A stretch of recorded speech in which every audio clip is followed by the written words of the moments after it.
திட்டமிட்டபடி ஜனநாயகன் படம் வெளியாகுமா என்பதில் மிகப்பெரிய சந்தேகம் எழுந்திருக்கிறது. அந்த வகையிலான வாதங்கள் மத்திய அரசு வழக்கறிஞர் முன்வைத்து வருகிறார் சுந்தரேசன்.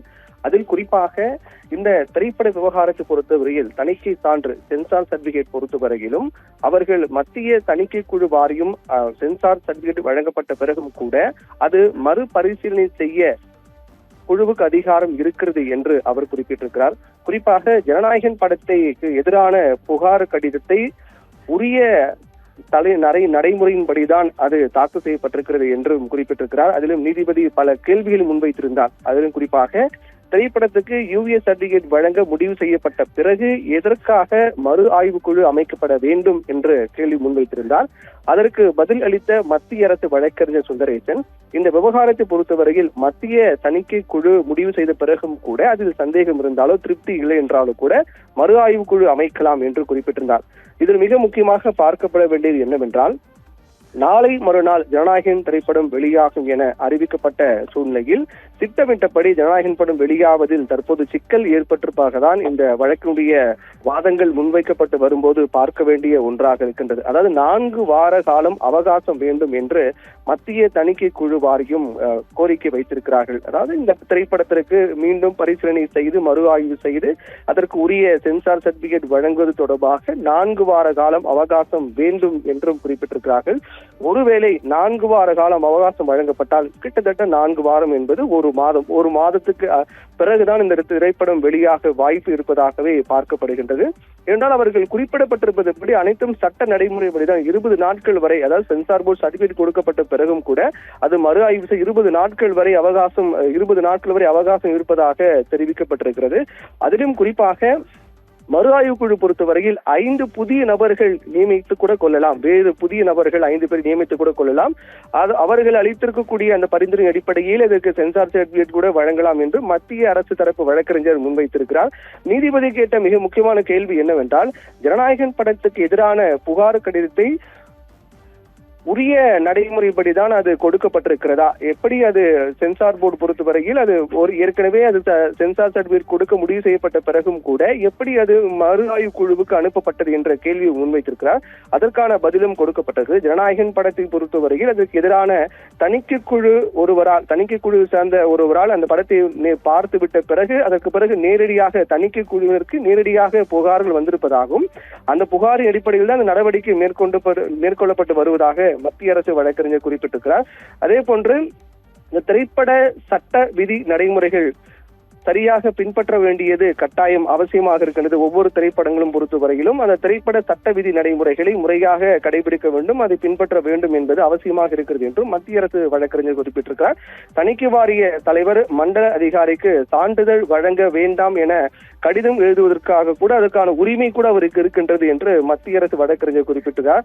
அதே போன்று ஜனநாயகன் படம் மறு தணிக்கைக்கு அனுப்பப்படுவது தொடர்பாக கிட்டத்தட்ட 4 வார காலம் அவகாசம் தேவைப்படுவதாகவும் அந்த அவகாசத்தின் போதுதான் அது தொடர்பாக முழுமையாக அது ஆய்வு செய்யப்பட்ட பிறகுதான் அதற்கு சென்சார் சர்டிபிகேட் வழங்கப்படும் என்றும் தெரிவிக்கப்பட்டிருக்கின்றது.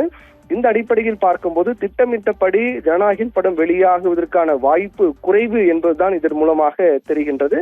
முக்கியமான வாதங்கள்லாம் முன்வைக்கப்பட்டு வருகின்றது. அதே போன்று தணிக்கை குழு வாரியம் அளித்திருக்கக்கூடிய முடிவு இறுதியானது அல்ல என்றும் தெரிவிக்கப்பட்டிருக்கிறது. அப்படி பார்த்தோம் என்றால் 4 வார காலம் அவகாசம் கொடுக்கப்பட்டால் திட்டமிட்டபடி ஜனநாயகன் திரைப்படம் வெளியாவது என்பதில் வாய்ப்பு மிக மிக குறைவாக தான் இருக்கின்றது. 1 மாதம் காலம் கூட தள்ளி போகலாம் என்றுதான் எதிர்பார்க்கப்படுகின்றது.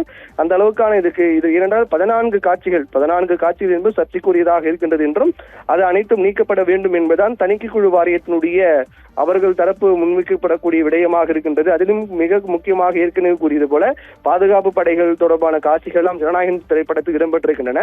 அந்த திரைப்படத்தில் அந்த பாதுகாப்பு தொடர்பான காட்சிகளில் பயன்படுத்தப்பட்டிருக்கூடிய அந்த சின்னங்கள் குறியீடுகள் பொறுத்தவரையிலும் அது மிக முக்கியமாக சென்சிட்டிவ் என்று சொல்லப்படக்கூடிய மிக நுட்பமாக பார்க்கப்பட வேண்டிய ஒன்றாக இருக்கின்றது. அதை பயன்படுத்த வேண்டும் என்றால் உரிய அனுமதி பெற வேண்டும், ஆலோசனை பெற வேண்டும்.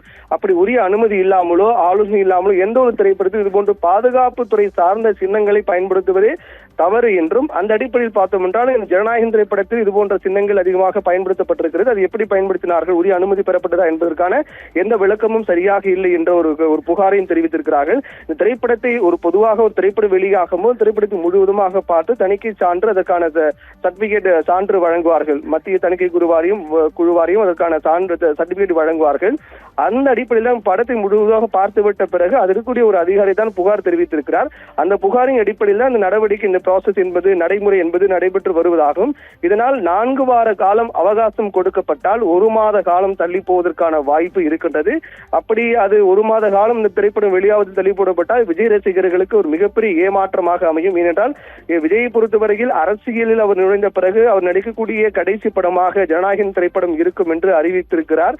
ஆனால் அவருடைய கடைசி திரைப்படம் என்று அவர் சொல்லியிருக்கூடிய ஜனநாயகம் திரைப்படம் வெளியாவதில், திட்டமிடப்பட்டபடி வெளியாவதில் மிகப்பெரிய சிக்கல் இருப்பதை பார்க்கணும். ஏனென்றால் ஏற்கனவே கடந்த அக்டோபர் மாதமே திரைப்படம் வெளியாகும் என்று அறிவிக்கப்பட்டது. அதற்கு பிறகுதான் அது தள்ளி போடப்பட்டு பொங்கல் தினத்தன்று வெளியாகும் என்று, பொங்கல் தின அந்த நிகழ்வின் போது வெளியாகும், பொங்கல் விடுமுறையின் போது வெளியாகும் என்று அறிவிக்கப்பட்டது. இப்படி ஏற்கனவே அக்டோபர் மாதம் வெளியாக இருந்த ஜனநாயகம் திரைப்படம் அதற்கு பிறகு தள்ளி போடப்பட்ட பிறகுதான் நாளை மறுநாள் என்று அறிவிக்கப்பட்டிருக்கிறது. ஆனால் அதிலும் கூட வெளியாக முடியாத ஒரு நிலை ஏற்பட்டிருப்பதையும் பார்க்கின்றோம். இப்படி அடுத்தடுத்து 2 முறை இந்த படம் வெளியாவதிலிருந்து தள்ளி போவது என்பது விஜய் ரசிகர்களுக்கு ஒரு மிகப்பெரிய ஏமாற்றத்தையும் அதிருப்தியும் ஏற்படுத்தியிருக்கிறது என்பதில் எந்தவித மாற்று கருத்தும் இல்லை. அதிலும் குறிப்பாக விஜயின் கடைசி படம் என்று அறிவிக்கப்பட்ட ஜனநாயகம் திரைப்படத்தை ஒட்டுமொத்தமாக விஜய் ரசிகர்கள் மிகுந்த எதிர்பார்ப்போடு காத்துக் கொண்டிருக்கிறார்கள். எப்படி இருக்க போகிறது, என்னென்ன அரசியல் குறியீடுகளாம் பயன்படுத்தப்பட்டிருக்கிறது உள்ளிட்ட பல எதிர்பார்ப்போடு காத்துக் கொண்டிருக்கிறார்கள். அப்படிப்பட்ட விஜய் ரசிகர்களுக்கு இந்த செய்தி என்பது ஒரு மிகப்பெரிய ஏமாற்றத்தை ஏற்படுத்தி இருக்கிறது என்பதில் எந்தவித மாற்று கருத்தும் இல்லை. மிக முக்கியமான வாதங்கள் மத்திய அரசு வழக்கறிஞர் சுந்தரேசன் மிக முக்கியமான வாதங்களை முன்வைத்து வருகிறார். அதாவது இந்த படத்தில் 14 காட்சிகள் சர்ச்சைக்குரிய காட்சிகள் என்றும், அதே போன்று தணிக்கை குழு வாரியம் படத்தை முழுவதுமாக பார்த்துவிட்ட பிறகு ஏற்கனவே அந்த திரைப்படத்துக்கு யூஏ சர்டிபிகேட் வழங்க முடிவு செய்திருந்தாலும் கூட அதில் திருப்தி இல்லை என்றால் மீண்டும் மறு ஆய்வு குழு அனுப்பலாம். இது அனைத்தும் சட்ட நடைமுறையில் இருக்கக்கூடிய ஒன்றுதான். அதை பின்பற்றிதான் இந்த நடைமுறைகள் மேற்கொள்ளப்பட்டு வருகின்றது. இதில் எந்தவித சட்ட விதிமீறலும் இல்லை என்றும் மிக முக்கியமான சட்ட ரீதியான மிக முக்கிய நுணுக்கமான ஒரு பாயிண்ட்கள் எடுத்து வைத்து வருகிறார். அந்த அடிப்படையில் பார்க்கும்போது 4 வார கால அவகாசம் கேட்கப்பட்டிருக்கிறது. மத்திய தணிக்கை குழு வாரியம் 4 வார காலம் அவகாசம் கேட்டிருக்கிறார்கள். அந்த அவகாசம் கொடுக்கக்கூடிய பட்சத்தில் நிச்சயமாக திரைப்படம் வெளியாவதில் மேலும் 1 மாதம் தள்ளி போகும் என்றும் எதிர்பார்க்கப்படுகின்றது. நிகிதா.